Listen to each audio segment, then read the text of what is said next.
So I watched this stream with ShannonQ, Matt Dillahunty, and Scott Clifton, and I gotta say it was pretty cool to watch. I watched about 40 minutes of it. I watched it live, actually. Yeah, I was there in person. It was, everyone was like, "Craig, it's so awesome you're here." I was like, "I know." And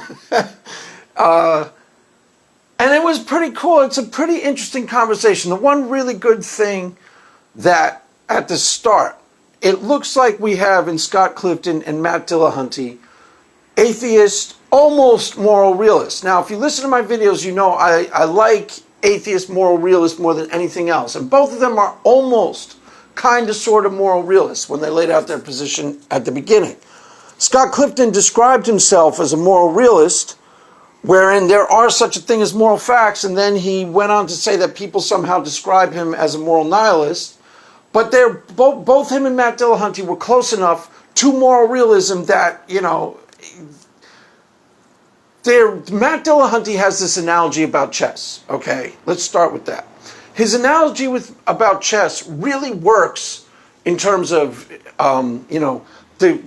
what he always says is the rules of chess are arbitrary, but once you decide upon the rules and the goal of the game, then there are objectively better moves for winning the game than not.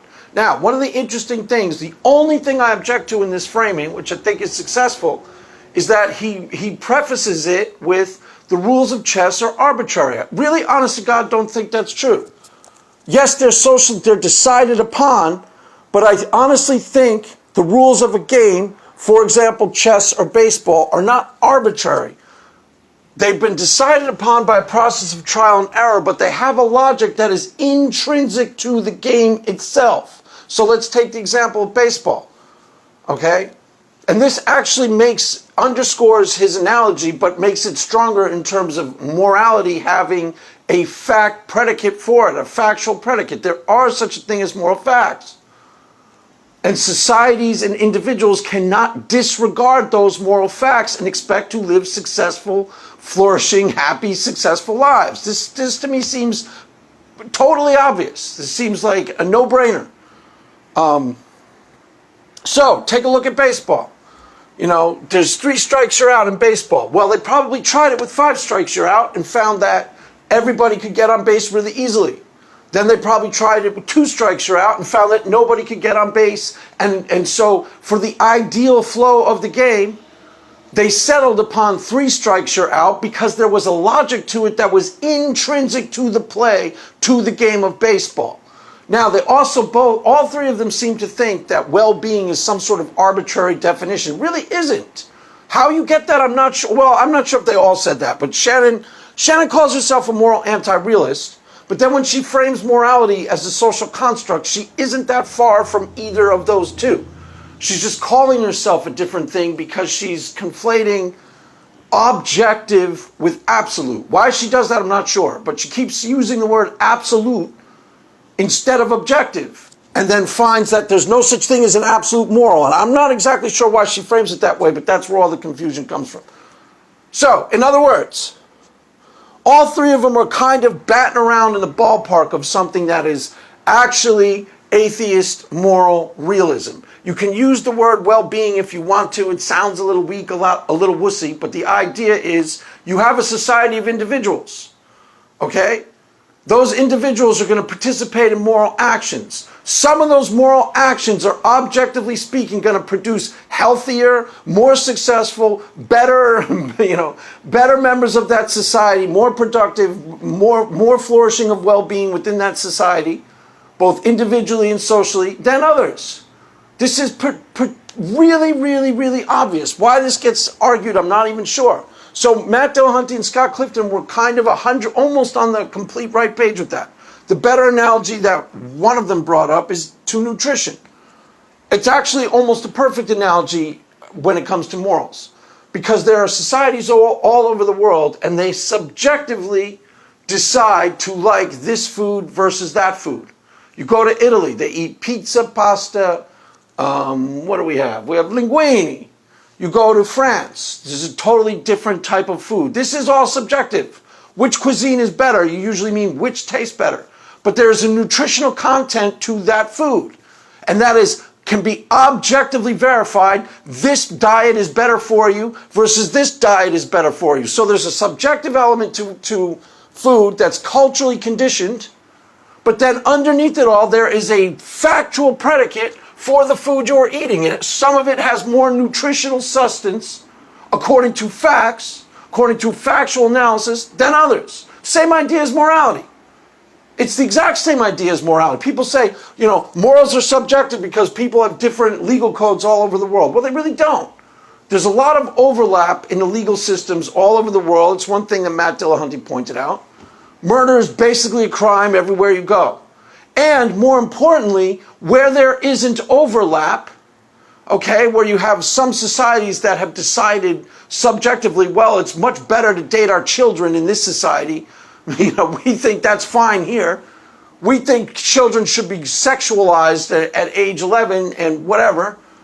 You can see that there's an objectively verifiable, betterness or wrongness to those moral decisions. Some of those moral decisions might have come about subjectively. In other words, where Shannon is arguing that it's a social construct, kind of, sort of, but there is a social construct that you can actually check against an objective standard. Is this thing that they all sort of socially agreed upon better or worse than this thing over here that is socially agreed upon? Does it have better results?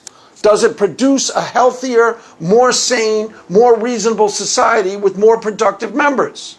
Now that type of moral framing, Matt Dillahunty people call consequentialist, and Matt Dillahunty will say that's well-being.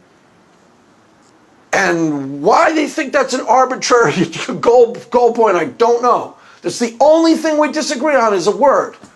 They would almost all three of them would agree with what I just said. Maybe even Shannon.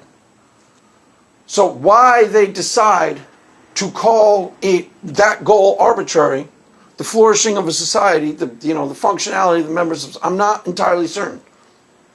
So, from where I'm coming from, it looked like they were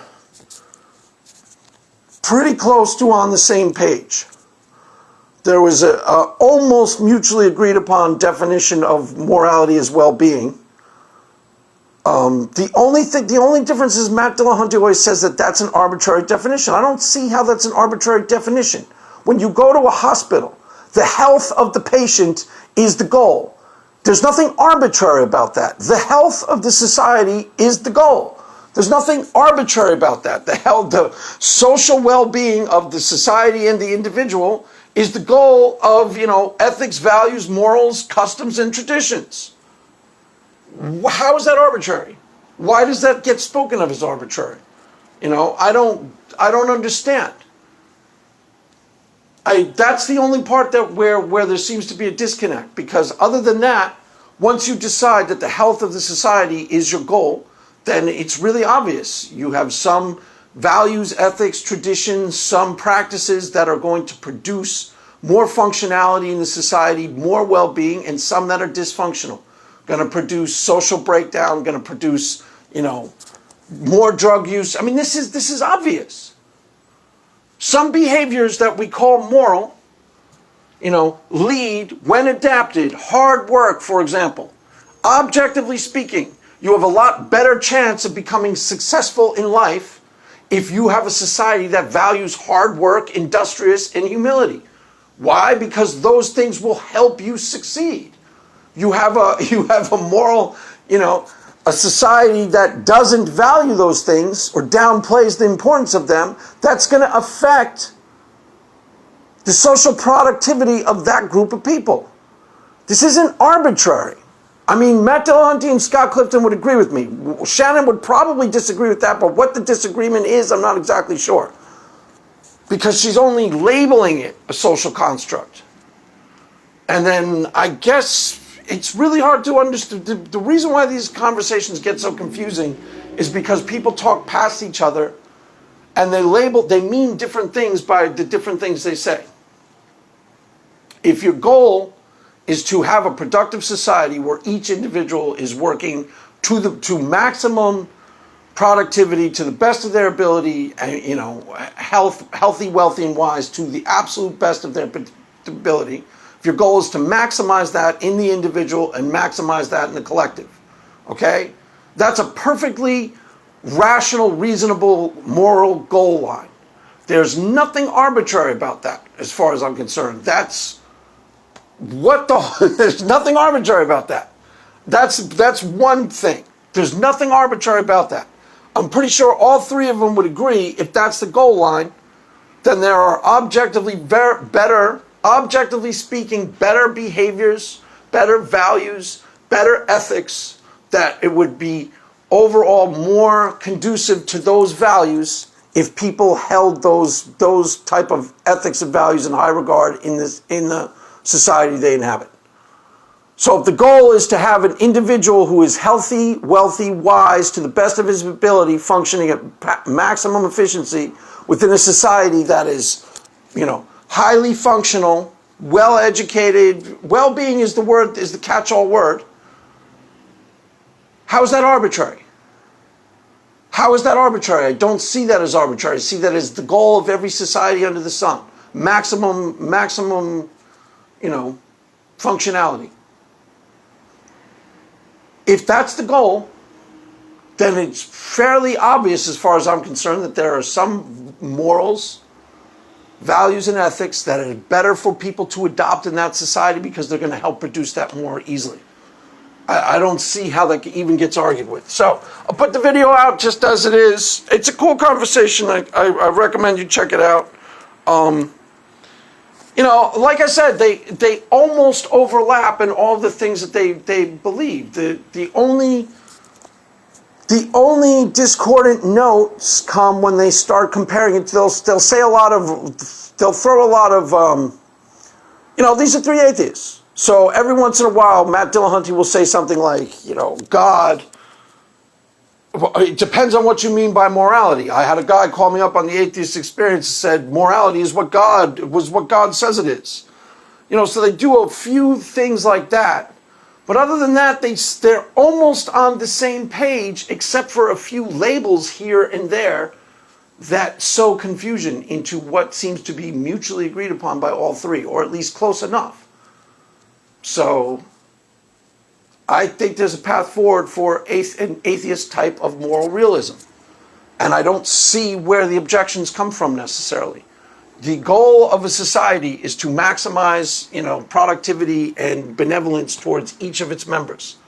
The goal of morality in an individual, you're raising a child. You put morals and values in them to the best of your ability that are going to help them become wise, a wise, good steward of the life that they are about to lead.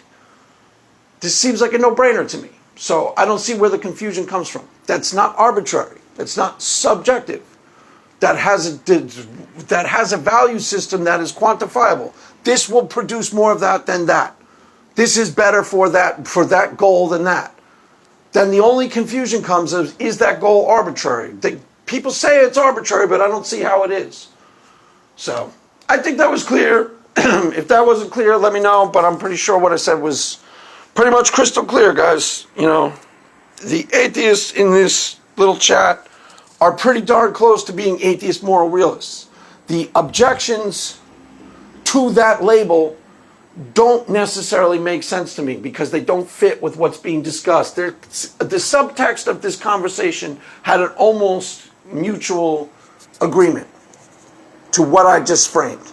They didn't quite articulate it the way I just articulated, so it was that clear. But all three of them seem to be close to that page. Well, that's pretty much moral realism.